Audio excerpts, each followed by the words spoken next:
آج ہم اس خاص متن فاتحین کی لکھی ہوئی تاریخ پر کچھ گہری بات چیت کر رہے ہیں۔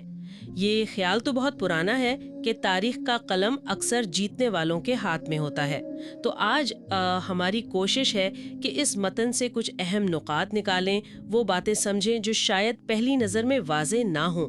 آئیے اس پر ذرا تفصیل سے بات کرتے ہیں کہ یہ بیانیے آخر بنتے کیسے ہیں اور ان کا ہم پر کیا اثر ہوتا ہے۔ جی بالکل، اور یہ واقعی صرف ایک کہاوت نہیں ہے، یہ ایک آپ کہہ لیں طاقتور عمل ہے جو قوموں کی پہچان، ان کے اجتماعی شعور پر، مطلب ان کی مشترکہ سوچ پر بہت گہرا اثر ڈالتا ہے، کبھی کبھی تو تکلیف دہ حد تک۔ متن خود یہ واضح کرتا ہے کہ تاریخ کا لکھا جانا بھی ایک طرح کی جنگ ہی ہے۔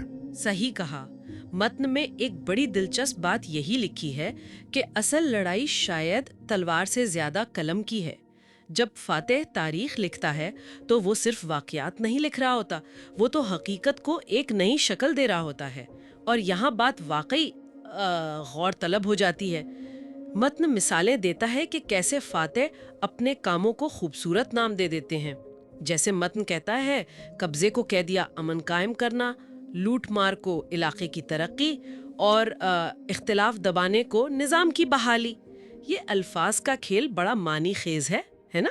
بالکل، اور اس کھیل کا سب سے آپ کہیں سنگین نتیجہ یہ ہوتا ہے کہ جو ہار گئے ان کی آوازیں دب جاتی ہیں، ان کی کہانیاں، ان کے دکھ، ان کی سچائیاں، مطلب سب کچھ تاریخ کے صفحوں سے غائب۔ متن اسے خاموش کر دی گئی تاریخ کہتا ہے۔ فاتح اپنی مرضی کے ہیرو بناتا ہے اور مخالفوں کو ایسے ولن بنا کر پیش کرتا ہے کہ آنے والی نسلیں بھی ان سے نفرت کریں۔ یہ چیز شکست خوردہ قوموں کی شناخت کو، ان کی پہچان کو بری طرح مجروح کرتی ہے۔ ہاں، اور یہ نفسیاتی سطح پر کتنا تباہ کن ہو سکتا ہے۔ متن اس نقطے پر تفصیل سے بات کرتا ہے۔ جب کوئی قوم نسل در نسل اپنی ہار، اپنی کمزوری، اپنی نااہلی کی کہانیاں پڑھتی ہے تو آہستہ آہستہ وہ خود بھی اس پر یقین کرنے لگتی ہے۔ متن کے الفاظ میں یہ ایک ذہنی غلامی جیسی کیفیت ہے، جہاں لوگ اپنا شاندار ماضی، اپنی اصل ثقافت، اپنے سچے ہیروز، ان سب کو بھول جاتے ہیں یا ان پر شرمندہ ہونے لگتے ہیں۔ در حقیقت یہ خود اعتمادی پر ایک کاری ضرب ہے۔ متن اشارہ کرتا ہے کہ اس سے قومیں اپنی تاریخ سے کٹ جاتی ہیں، اپنی جڑوں سے جیسے بیگانہ ہو جاتی ہیں۔ انہیں یہ احساس دلایا جاتا ہے کہ ان کی اپنی کوئی قابل فخر شناخت تھی ہی نہیں، جو کچھ ہے وہ فاتحین کا دیا ہوا ہے، اور یہ احساس کمتری انہیں مستقبل میں بھی آگے بڑھنے سے روک سکتا ہے۔ یہاں غور طلب بات یہ ہے کہ یہ صرف ماضی کا قصہ نہیں رہتا، یہ حال اور مستقبل دونوں پر اثر ڈالتا ہے۔ تو پھر کیا اس صورتحال سے نکلنے کا کوئی راستہ ہے؟ کیا بس مایوسی ہے؟ خوش قسمتی سے متن صرف مسئلہ بیان نہیں کرتا، بلکہ امید بھی دلاتا ہے۔ وہ زور دیتا ہے کہ ہمیں پیش کی گئی تاریخ کو بس آنکھیں بند کر کے قبول نہیں کرنا چاہیے۔ ہمیں نقاد بننا ہوگا، سوال پوچھنے ہوں گے، بھئی یہ کہانی کس کے فائدے میں ہے، کس کی سچائی چھپائی گئی ہے، اور سب سے اہم قدم، جیسا کہ متن کہتا ہے، اپنا قلم خود اٹھانا ہے۔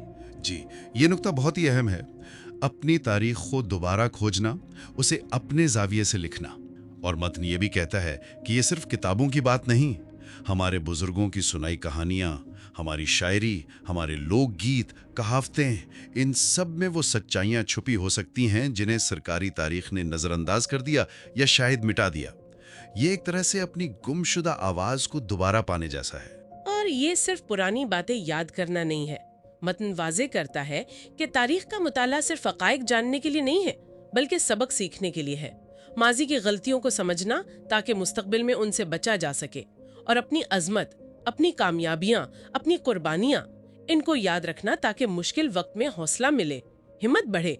تو اس سب کا کیا مطلب ہے؟ شاید یہی کہ ہم اپنی کہانی کے مصنف خود بن سکتے ہیں۔ بالکل۔ اگر ہم اسے تھوڑے وسیع تناظر میں دیکھیں تو تاریخ ایک آئینے کی طرح ہے، جس میں ہم اپنا ماضی، حال اور مستقبل سب دیکھ سکتے ہیں۔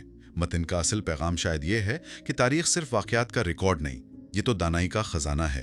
یہ ہمیں سکھاتی ہے کہ طاقت کے کھیل بدلتے رہتے ہیں، لیکن سچائی، انصاف اور انسانی وقار کی اہمیت ہمیشہ رہتی ہے۔